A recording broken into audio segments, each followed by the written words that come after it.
श्री रामानुजाचार्य जिन्होंने वेद और उपनिषद में उत्पन्न अंतर्ज्वर का समन किया, अंतर्ज्वर का समन किया, भगवान रामानुजाचार्य की स्तुति करते हुए हम लोग कहते हैं कि नमस्तस्मै रामानुजार्याय नमः परमयोगिने, तस्मै रामानुजार्याय नमः परमयोगिने, यह श्रुतिस्मृतिसूत्राणाम् अंतर्ज्वरमशीषमत्।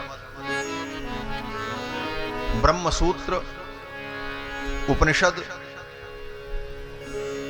इस वेदांत में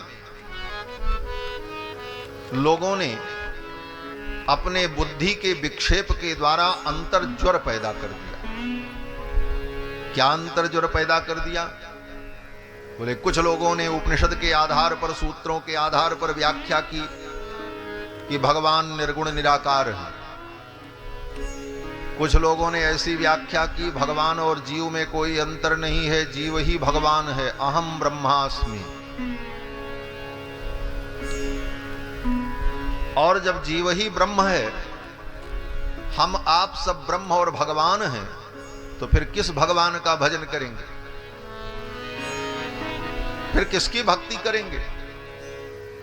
तो अहम ब्रह्मास्मि, तत्त्वमसि, अयमात्मा ब्रह्म, प्रज्ञानमानंदम ब्रह्म, इन सारे मंत्रों को अपने ढंग से व्याख्यायित करके, ब्रह्म जीव के भेद को समाप्त करके, ब्रह्म जीव के अभेद के नाम पर जीव ही ब्रह्म है, ऐसे सिद्धांत की स्थापना करने का प्रयास हुआ और सूत्रों की, उपनिषद के मंत्रों की अपने अपने ढंग से व्याख्या की।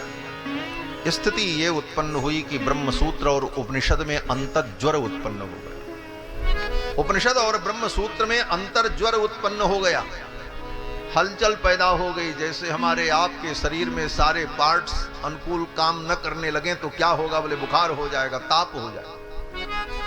उपनिषद में और ब्रह्म सूत्र में ताप उत्पन्न हो गया, अंतर्ज्वर उत्पन्न हो गया।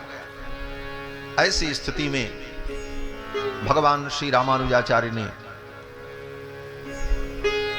श्रुति के और उपनिषद के और ब्रह्म सूत्र के अर्थ का समन्वय करते हुए एक सुंदर सिद्धांत की स्थापना करके श्रुति और स्मृति के अंतर्ज्वर को समाप्त किया। यह श्रुति स्मृति सूत्राणाम अंतर्ज्वरमशीषमत्।